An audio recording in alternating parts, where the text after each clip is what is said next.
He de confesarles que todo este episodio de Guaidó me tiene triste. Yo vi la cosa ayer, vi la entrevista de Carla, y todo eso me puso triste. Porque la política en Venezuela siempre ha sido dura. Y en el momento en que uno se endurece y deja de tener sensibilidad, que no le duele nada, pues se vuelve uno un político y eso da asco. A mí me da asco. Porque lo de Guaidó me conmueve.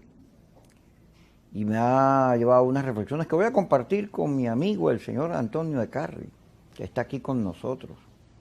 Hizo un video bien bonito sobre este premio que enorgullece a todos los venezolanos, el premio de Cadena, de nuestro poeta insigne. Y que nos dejó tarea, Kiko.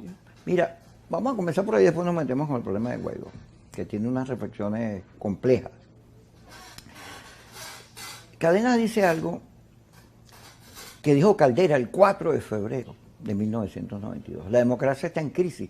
La democracia está en una crisis profunda porque la clase media prefiere que vengan los americanos, sectores de ella, no, hay que generalizar. Y los pobres le importa muy poquito la democracia porque la democracia no les da de comer. La democracia está en crisis y él dice, bueno, la democracia con educación, hace falta educar al pueblo. Pero yo creo que el problema de la democracia en Venezuela es que como todo está en crisis, la democracia no está ajena a ella. La política está en crisis. Esto que vemos de Guaidó es parte de una crisis terrible, una crisis de intrigas, de cómplices, de errores. Hay gente que cree que se puede salvar de los errores. En política nadie se salva de los errores. Tú metes la pata y tarde o temprano se te aparece. La crisis de la democracia tiene que ver con, como decía Betancourt, con que no se profundizó. Cuando Pérez intentó profundizarla, avanzar, lo llevaron por medio, ¿no?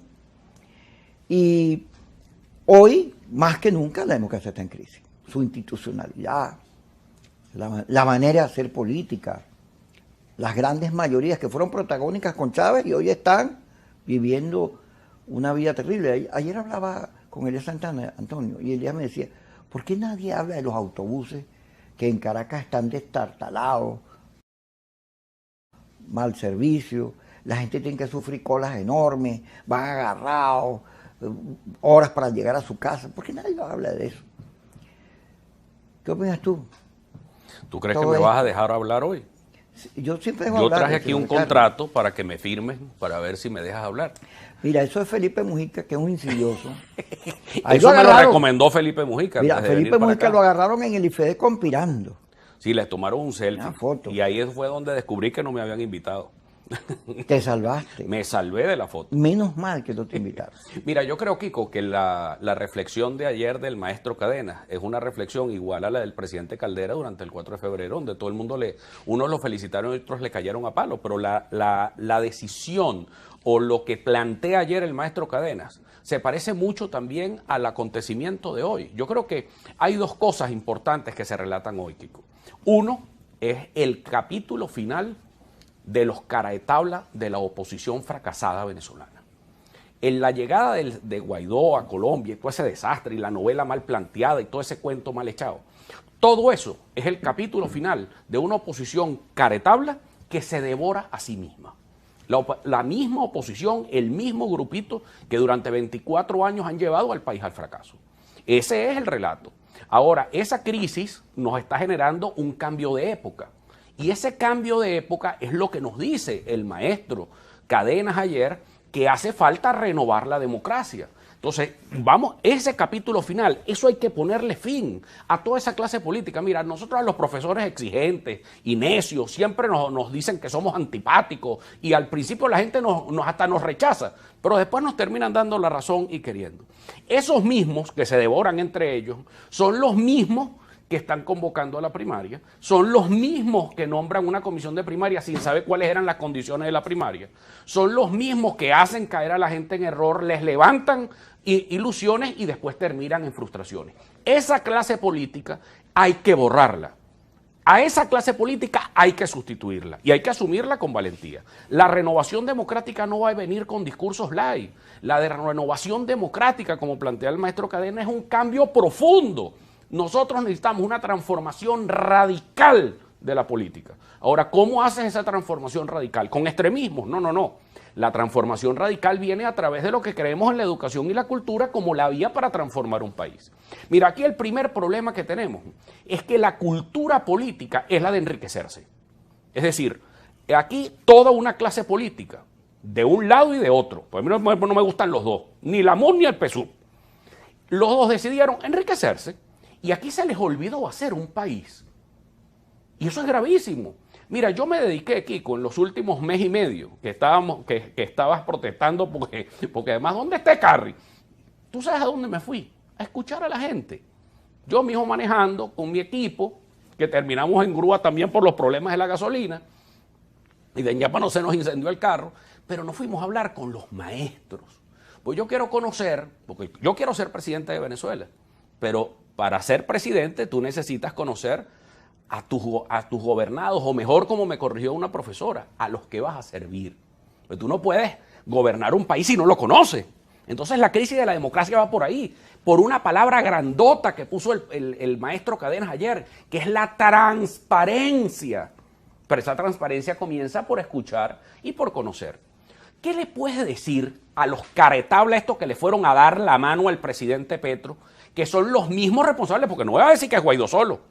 No, no, no. Son los sinvergüenzas estos que le fueron a dar la mano al presidente Petro, pero son los mismos de Monómero, y son los mismos de Citgo, y son los mismos que van a quemar también a la primaria, son los mismos que nombraron la comisión de primaria.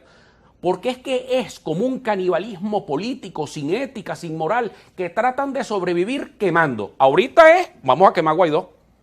Ya se quemó Guaidó y ahora nadie tiene que ver con Guaidó. Tiene que ver con Guaidó. Aquí tienen que rendir cuentas.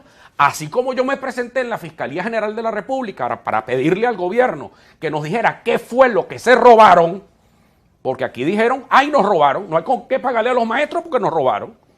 Hay una profesora, a quien yo quiero muchísimo, que vive en Ocumare, es directora de una escuela en Tácata, yo sé que me está viendo. Ella tiene, para llegar a su jardín de infancia en Tácata, tiene que montarse en la tolva de un camión porque no le alcanza para el pasaje. ¿Tú puedes creer eso? Mientras hay una oposición guisera en este país, igual que el PSUV, que aquí nadie rinde cuenta. Ahí se fueron. Yo vi una caricatura de Pinilla esta mañana de la cara de Guaidó con el morral atrás y que es lo que tenía Guaidó en el morral atrás. Vayan y búsquenla. Porque aquí nadie cree. Y la crisis de la democracia está ahí, en la crisis ética, en la crisis moral de toda una clase política que decidió enriquecerse y abandonar al país y la tarea que había que cumplir frente al país. Ese es el problema de fondo. Menos mal que yo no te iba a dejar hablar. Vamos al corte y ya regresamos. Cadena del lápiz. Cadenas, hablando de cadenas, se encadenó. Seguimos con Antonio Carri, candidato a la presidencia de la República por el lápiz, el movimiento del lápiz. Y vienen más sorpresas. Vamos a hablar de todo un poquito, pero fíjate lo que me pasa a mí. Yo vi un video de Alejandro Fernández que estuvo aquí y yo lo veo, wow, ¿qué le pasó? De un deterioro terrible. Y veo a Guaidó y es esa imagen de la derrota. Y muchas veces a nosotros nos toca pasar por ahí. Yo mismo me recuerdo cuando estaba en el desierto, que no me llamaban ni siquiera para programas de radio, ni nada. Y el error, bueno, cuando uno está en una situación de esa, uno lo que tiene que ver dónde está el error, porque culpar a los demás no tiene sentido, porque tú te pones a ver lo duro que es la política en Venezuela. A mí me cuentan, Antonio, y Ronderos tiene razón, la declaración que da que esto de Guaidó es un plan para sacarlo de Venezuela, lo acordaron y lo hicieron así, pues, para darle cierta decencia a su salida. Porque en vez de traerlo para Caracas, se lo llevan para Miami y se va a quedar allá. Pero me cuentan a mí unos amigos con los cuales me vi ayer sobre la situación de Voluntad Popular. Bueno, Guaidó se había convertido en el líder de Venezuela más odiado, menos querido, pues para no decir odiado. Y eso estaba arrastrando a Voluntad Popular a una crisis que, bueno, casi todos se están moviendo para Voluntad Popular, viendo de cómo se salvan, ¿no? Porque la derrota que produjo el interinato afectó al país opositor de una manera que hay que estudiar. Claro. Ve, No, y afectó al país claro. entero. Aquí hay dos excepciones. Una es la que produce el gobierno de Maduro por la crisis económica, que las masas, las grandes mayorías que se vieron protagónicas con Chávez, ahora se sienten abandonadas. Esa es una gran crisis. Le toca al gobierno enfrentar con seriedad el dilema que representa decir yo soy el pueblo y el pueblo está bravo, el pueblo está triste, el pueblo está pidiendo otras cosas. Y el dilema de la oposición es la repetición del error del 11 de abril, la salida de fuerza, es la que conduce a la derrota de Guaidó. Ayer teníamos un programa en Unión Radio y se lo decíamos a Moleiro, que por cierto, al cual quiero mucho, pero discutiendo. Ese discurso que ha producido 20 y pico de años de derrota es lo que lleva a Guaidó a esta situación. Porque Guaidó llegó a tener hasta 60 puntos en las encuestas y todo el mundo, y para allá, y bien vestidito, y bueno, y una corte de aduladores. Y a medida que va pasando el tiempo, y no ocurre, levantaste una enorme expectativa que el cambio venía ya, porque tenía a los americanos y no sé cuántos países que te respaldaban, y no ocurrió. Y la gente se fue desenchufando de eso, y eso conduce a este estado de tristeza que tenemos hoy de escepticismo y a la división opositora. Los alacranes son todos hijos de Guaidó. Es una crisis que si tú no la ves, si tú no la entiendes, bueno, no entiendes la política, porque la política nunca deja los errores vacíos. Ahí está Tarek El Aissami, que es parte también de una tragedia, un hombre de mucho poder. Bueno, mira, todo esto que ha ocurrido, todo lo que ocurrió bajo su gestión como vicepresidente de la economía de PDVSA, todos estos robos, todas estas cosas, que en algún momento me imagino que él mismo aparecerá por allí. Porque siempre aparecen. El problema no es Juan Guaidó, Kiko. Eso es un nombre llamado Juan Guaidó. El problema es que son los mismos pero me faltó haciendo contarte. lo mismo para que pase lo Déjame mismo. contarte esto para que puedas hablar tranquilo. Entonces me cuentan a mí que la decisión de mandar a Guaidó para afuera es una decisión que toma Leopoldo López, porque su partido se le está desmembrando y necesita, bueno, ahora Superlano es el candidato. Entonces, yo veo a Leopoldo, que yo lo conocí cuando aspiraba a Chacao, y yo, oye, qué duro se ha vuelto Leopoldo.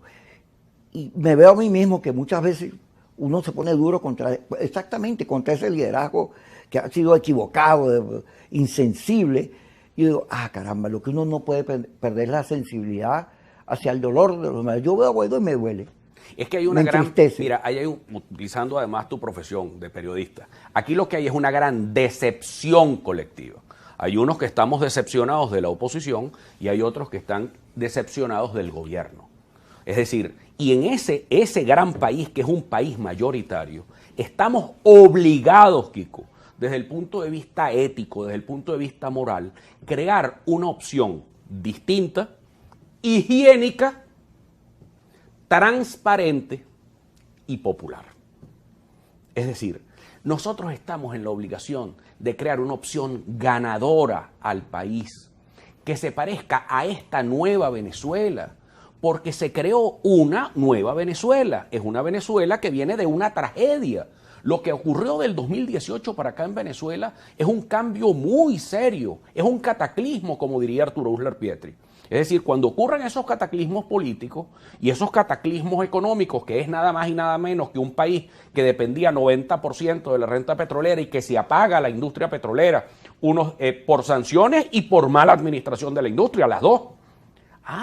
Y resulta ser que es que queda un país totalmente desahuciado. ¿Tú sabes cuánto gana un maestro, como el maestro Cadena, por ejemplo, premio Cervantes de Literatura, entregado por el rey de España, profesor jubilado de la UCB, $7 mensuales? Ese país que quedó absolutamente destruido necesita de construir una opción nueva, con ética, con valores, con un plan muy claro que venga a conducir al país hacia otros destinos. Porque tú tienes que construir un gobierno de confianza. ¿Qué haces tú para que la gente vuelva a tener recursos? ¿Cómo hacemos para reactivar el campo venezolano? Lo primero que tenemos que hacer es estabilizar al país.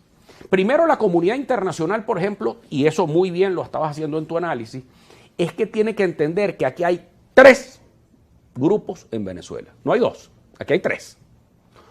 Los que apoyan todavía al gobierno, que cada vez son más pequeños, los que apoyan a la oposición esta de los partidos que hacen lo mismo para que terminen haciendo lo mismo, todo ese grupito que está y está creyendo en la primaria, entonces, en todo eso que nombran la comisión de primaria, que no saben qué condiciones hay y salen como unos locos a inscribirse, toda esa cosa, todo ese desastre, esa caja de cangrejos que está ahí, y una inmensa mayoría nacional que no tiene absolutamente nada que ver, que es el 70 o 75 o ya hasta 80% de los venezolanos. Aquí no se ha producido una encuesta después del cataclismo político que ha vivido el gobierno con el tema de las denuncias de corrupción. Pero es que estas denuncias de corrupción también son en la oposición venezolana. Es que aquí el problema es que aquí la clase política se contaminó. El país está en ruinas. Ahora, frente al país en ruinas, tienes que pararte, tienes que construir una opción que diga, la ruta, sí, es la educación, pero ¿cómo es eso? Bueno, pero es que el primer maestro del país es el presidente. Y dice, no, pero es que eso es etéreo, es la educación. No, es que tenemos que prepararnos todos para ser ciudadanos, uno, para tener una economía estable, una economía abierta. Por ejemplo, nosotros tenemos un plan.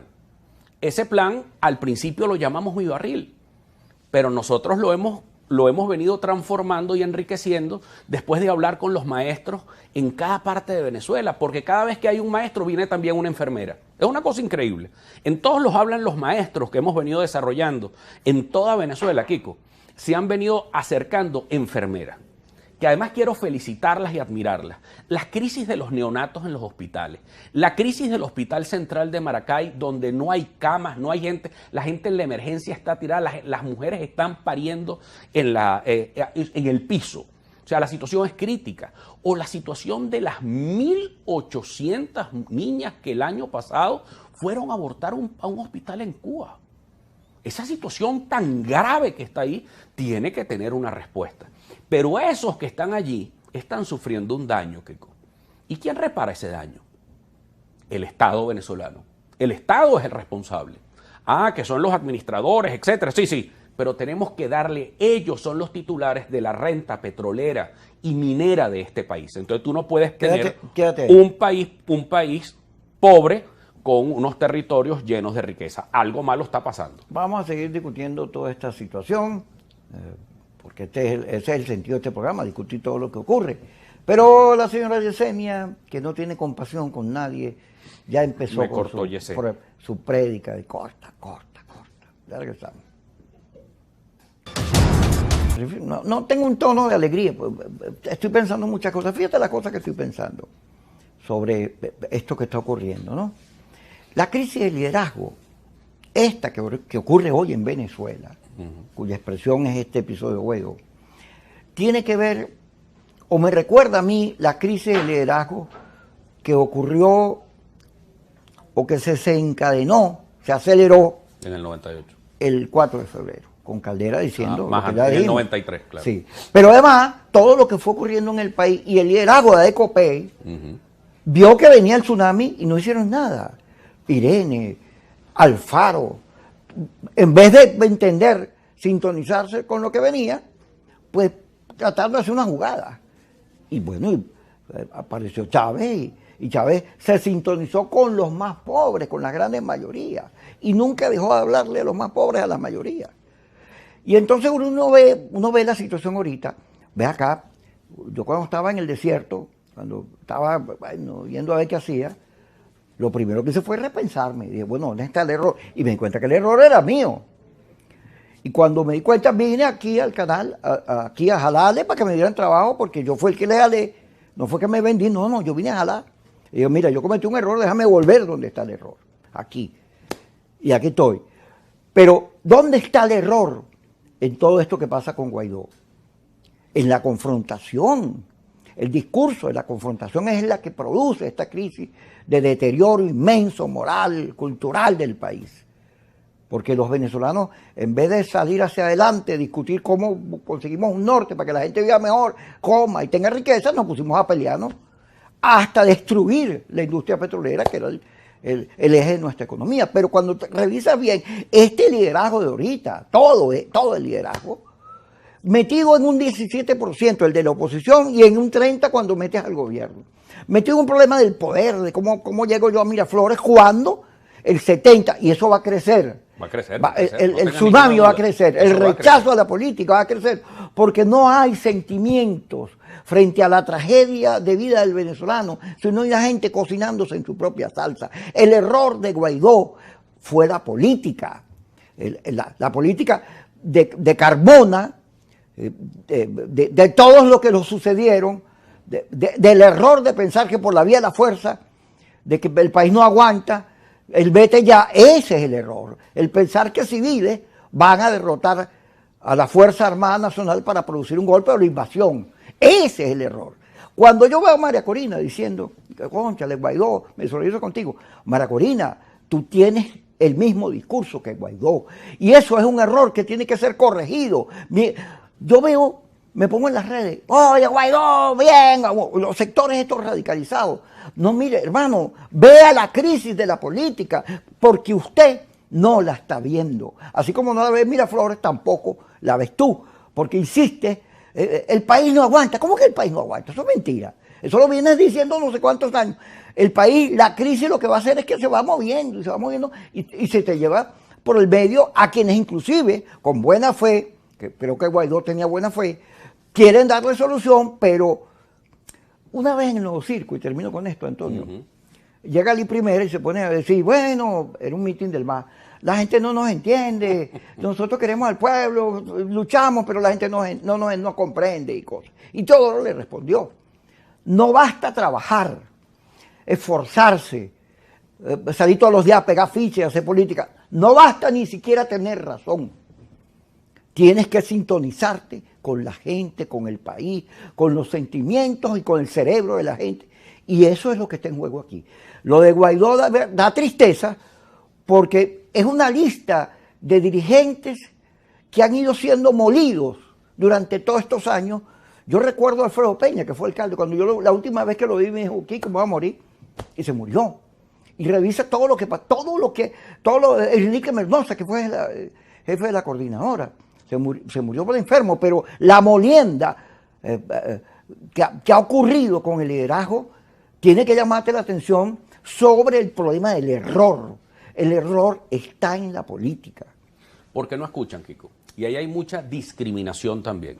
Y en eso hay, ojo, en eso hay que reconocerle algo que sí decía Hugo Chávez, que muchos de esa política eran profundamente discriminatorias hasta sectores populares. La mayoría de estos candidatos que van a los barrios pasan por los sectores, porque yo los he visto durante todos estos años, yo metido con mi agenda social que tanto nos han criticado, en la educación, sí, pero yo estaba ahí metido con la educación en los sectores populares de Caracas. Y ahí estábamos, y con esa agenda tratando de escuchar, de entender, de conocer. La gran diferencia entre esta clase política fracasada, obtusa, primero que como te decía, es muy discriminatoria, porque pasan por los sectores populares así como reinas de carnaval, y salen y besitos, y pasan y se montan en unos carros negros y se van. Pero nadie se para a escuchar en una mesa, como nos sentamos nosotros, ahí a ver debajo de una mate mango, a pasar 4 y 5 horas escuchando, pero para tú conocer, porque no es como un mosquita muerta para escucharte, no, es para conocer y entender, porque así como te han dicho, y como hemos conocido a estos que han fracasado, hay unos que triunfaron, Kiko. ¿Tú sabes cuál es la diferencia entre esta clase política y la que fundó la democracia? Que Betancur, Caldera, Villalba, Uslar, Miguel Otero Silva, Mario Briceño Iragorri, Mariano Picón Salas y todos esos grandes venezolanos se dedicaron a conocer al venezolano de su tiempo, sin ningún tipo de discriminación, más bien con un profundo amor. Cuando tú ves desde la literatura de Miguel Otero, o que revisas la literatura de Uslar, del propio Betancur, de Caldera, de Gustavo Machado, o de los grandes líderes fundadores de la democracia, era porque tenían un profundo amor hacia su gente. Andrés Eloy Blanco además lo llegó hasta a dibujar en aquella caricatura de Juan Bimba, que es un tratado sociológico hermosísimo. Entonces el primer gran objetivo que tenemos los venezolanos hoy es conocer a este nuevo venezolano producto de esta crisis de estos irresponsables de ambos bandos que nos llevaron a este desastre. Porque Venezuela viene arrastrando esta crisis hace muchos años. Porque Hugo Chávez no llegó a Suecia. No. Esto no era Suecia tampoco. Esto era un desastre. Por supuesto, el desastre lo intensificaron y llegamos a donde están hoy. Ese es el problema de fondo. Ahora, a ese venezolano, cuando tú lo conoces, tenemos que hacerle una transformación radical. Y esa transformación radical tiene que ser popular. ¿Y cómo es? Uno, tienes que devolverle su titularidad sobre la renta petrolera. Y eso no significa un regalo. Tienes que indemnizarlo por los daños ocurridos. ¿O es que aquí todo este daño y este sufrimiento nadie los va a indemnizar nunca? Segundo, tú tienes que darle un sentido amplio a la economía. Aquí no podemos estar con ese atraso de estar anclados al bolívar así, los dólares para los vivos y los bolívares para los pendejos. Entonces, no, aquí no. Ajá, en la agenda esta de los diálogos, ¿tú has visto alguna vez algún punto que tenga que ver con los venezolanos? Bueno, primero no sabemos qué es lo que discuten, porque todo es oscuro. Tú te vas a poner ese diálogo y no saben qué son. No, nosotros fuimos a Miraflores, pero con una lista. Uno, un programa alimentario, que me lo deben. El programa alimentario. Segundo, fecha de elecciones, que también la deben. Y tercero, algo que nos estamos poniendo de acuerdo, es que regrese la OEI, que es la Organización de Estados Iberoamericanos para la Educación, la Ciencia y la Tecnología, porque a mí me alarma que hay una generación completa de venezolanos mal alimentados. ¿Tú puedes creer que a una escuela venezolana lo que le llegan son 2 pollos para 600 estudiantes por un mes? Bueno, pero ni que los moje. Eso no es ni arroz mojado. O sea, es decir, tienes problemas de alimentación grave, tienes problemas de aprendizaje grave. Y dice, no, es que eso no le importa a la gente. Sí le importa, porque las madres están angustiadas, porque los hijos le preguntan, ¿para qué estudiamos? Y esa es la gran crisis que hay hoy. Pero tenemos que ocuparnos nosotros como dirigentes, porque el que quiere dirige, es que te ocupes de esa gravísima crisis que hay hoy. Si a mí me invitan a cualquiera de estos encuentros y cada vez, porque a nosotros no nos gusta el turismo político. Ajá, vamos a ir al corte porque tengo entendido que te vas para Colombia hoy. Estoy cambiando el destino. Bueno, vamos a hablar de eso. Cuando regresemos, vamos a meternos con lo que está ocurriendo en Colombia, que es muy significativo. Acabamos de ver en el noticiero a Petro hablando sobre la Venezuela, la Latinoamérica unida, que no necesita sanciones, sino por el contrario, ayuda, solidaridad para su crecimiento. Cuando regresemos.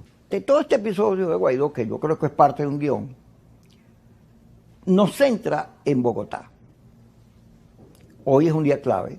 Un montón de países reunidos para discutir el tema de Venezuela, pero el tema latinoamericano, que en eso yo coincido, hay que, en las conversaciones con los Estados Unidos... Es que el problema de Venezuela es un problema latinoamericano. En las conversaciones con los Estados Unidos hay que poner eso que está diciendo Petro, que no es un problema de sanciones, sino por contrario, de la crisis de la democracia que tiene que ver con las grandes mayorías empobrecidas, que no tienen futuro. Sí, porque las sanciones lo que hicieron fue empobrecer más al país, ajá, pero hicieron ricos a unos cuantos vivos, ¿no? Pero además, hay una gente que, fíjate, la política, yo digo, tienes que ver, en vez de estar Petro, vendido, traidor, como andan los de siempre, o maximizando lo que ocurre en Bogotá, tienes que ver que este es un esfuerzo interesante que hay que mirar con buenos ojos para apoyarlo. Porque cuando Petro se reúne con Biden y Biden le dice, mire, lo veré después de las elecciones, de aquí a allá, Maduro necesita esos reales, pero no solo Maduro, el país necesita ingresos, recuperar su industria petrolera, y los americanos la tienen trancada.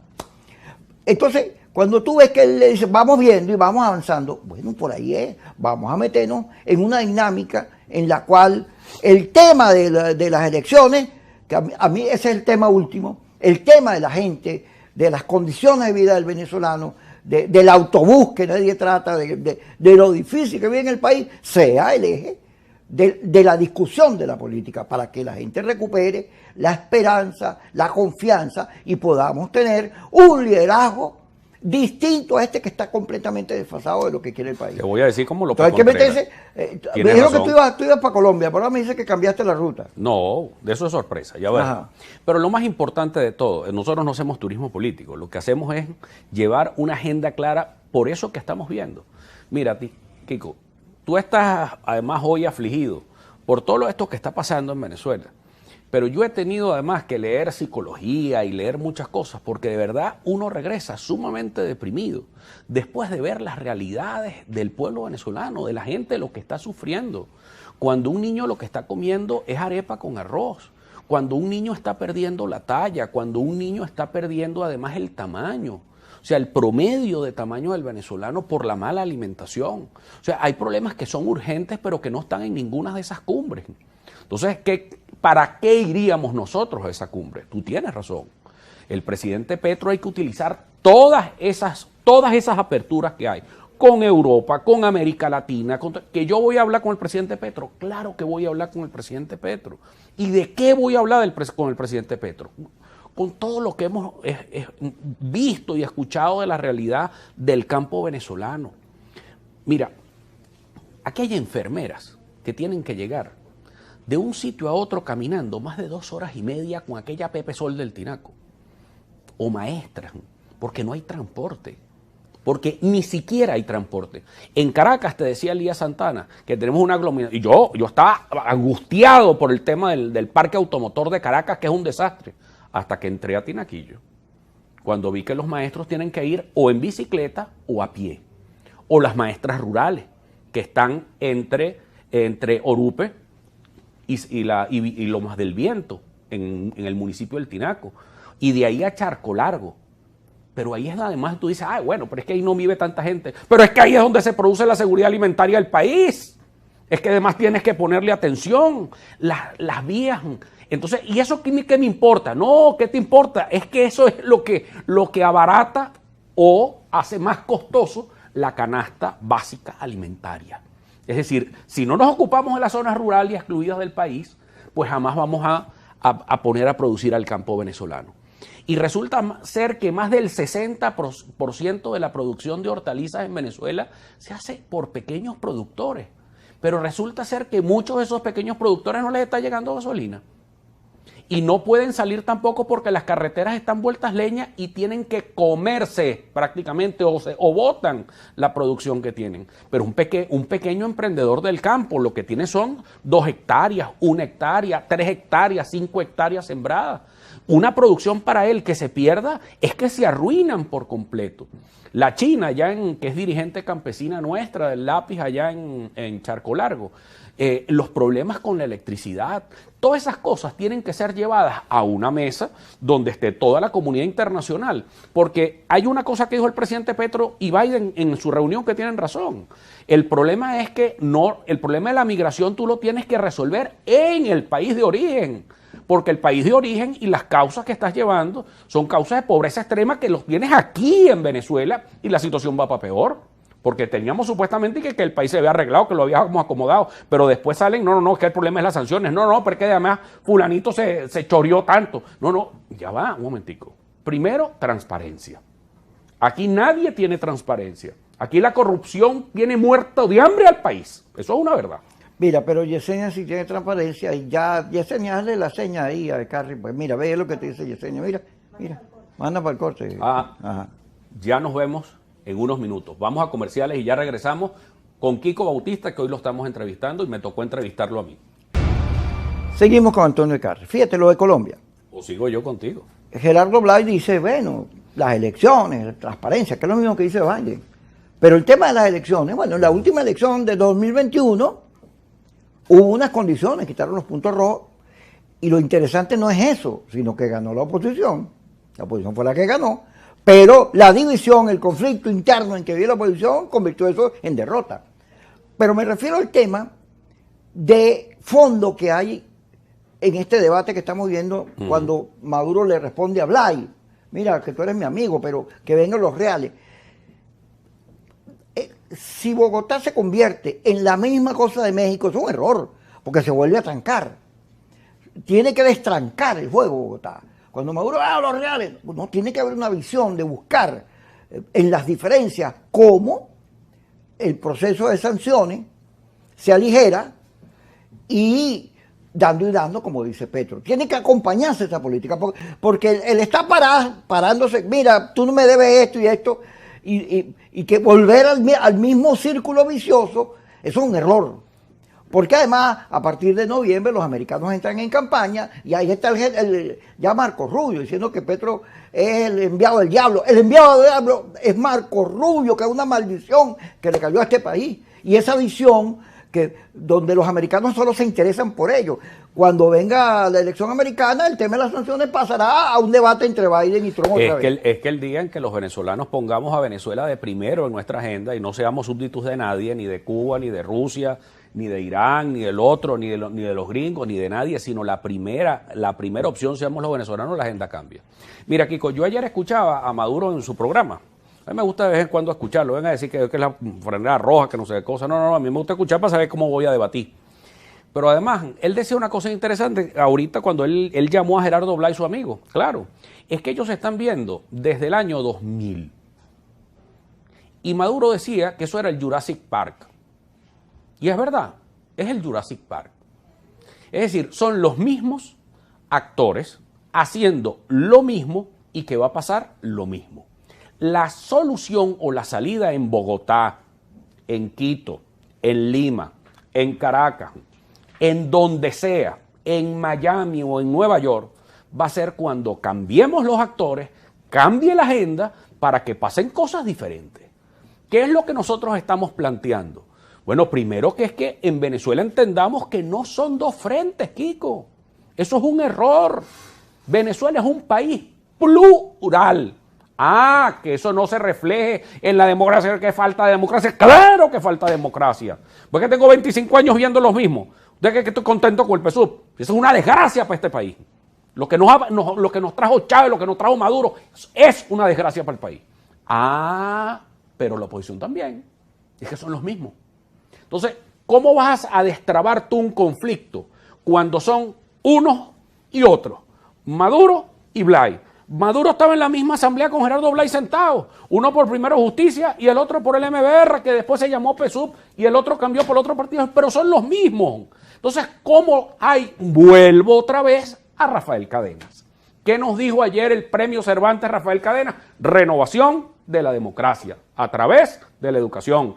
Pero la primera educación es el que tiene que salir de uno mismo para entender que la democracia tiene que renovarse. Pero eso no se decreta, se pelea.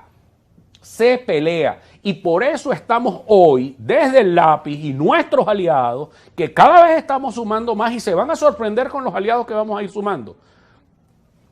¿Qué vamos a hacer? Vamos a además lanzar una plataforma dinámica, una opción ganadora. Una opción distinta a estos tipos. ¿Qué hace María Corina ahora? La misma víctima de los de siempre. Ahí eso está cantado. Y todos los que están ahí, y el otro cómico que se inscribió, todo es lo mismo. Ahora, ¿cómo avanzamos nosotros? Creando una opción diferente, centrada por supuesto en la educación, pero donde tiene pilares donde reconocemos que los venezolanos son titulares de una renta petrolera, que lo vamos a seguir trabajando, una economía abierta, y que ahora, ¿cuál va a ser la agenda ahorita, que vamos a llevar nosotros al país y que lo vamos a presentar en cualquier agenda internacional? Uno, que cualquiera del dinero recuperado, ese que se chorearon, el que está incautado, las mansiones, ¿cuánto cuesta una torre en las Mercedes? ¿O es que vamos a ver otro ministerio funcionando en las torres incautadas de las Mercedes? No, esas torres tienen que liquidarse, esos fondos tienen que liquidarse, tiene que ir a los titulares de la renta petrolera esa que se robaron, porque los dañados son los venezolanos. Entonces, esos bienes, señor Cabello y el señor fiscal, ustedes que están dispusiendo con la ley esta, el fondo, tiene que haber un fondo, sí, pero ese fondo de bienes incautados por la corrupción tiene que ir a parar a un fondo, ¿para dónde? Para los maestros, para los médicos, para las enfermeras, para dotación de hospitales y para los jubilados y pensionados de este país que están ganando que le están llegando $5 y $6. ¿O es que a nadie les va a importar eso que le está pasando al país nunca? Entonces nosotros vamos a estar centrados ahí. Campaña electoral sí va a venir en el 24 y nosotros vamos para allá. Y vamos a ir cada vez más fuerte porque vamos a ir recorriendo cada pueblo de Venezuela, escuchando, construyendo con la gente esa opción higiénica, limpia, independiente, sana, que va a transformar a Venezuela en el país de la educación. Pero fíjate, el 70% rechaza la política, Y yo estoy ahí. a los políticos, más que a la política, a los políticos, y eso va creciendo. Claro. Porque estamos entrampados en una burbuja, esa burbuja que es el 30% de los mismos haciendo las mismas reflexiones sobre la política, mientras el país se deteriora, Claro. porque no hay disposición, no hay una decisión política a enfrentar los temas profundos que tienen a esta crisis enquistada en el desarrollo de Venezuela. No hay desarrollo en la crisis. Ahora, no hay rasgos de reflexión en el liderazgo que uno diga, están pensando en la mayoría. Yo veo más, como a mí me importa muy poquito que me pongan etiquetas, yo creo que esos son uno de los problemas Bueno, que si hay, me importara, las etiquetas. Mira, yo veo que el gobierno está haciendo su intento por recuperar su espacio, sus electores, pero veo a la oposición en el mismo error de siempre. El error de la salida de fuerza. Fíjate, salen bravísimos Pero por lo del eso CNE. de eso hay que apartarse, Kiko. Pero no Hay te que aparta. marcar- No, pero ahí está en el no, ca- que si pero ¿cómo en el vas ca- a ir elecciones sin el CNE? Es una torpeza mayuca. Eso es que Pero no quién, crees en la pero salida ¿quién electoral. se No mete crees en la en elección. una primaria? Nadie puede alegar su propia torpeza.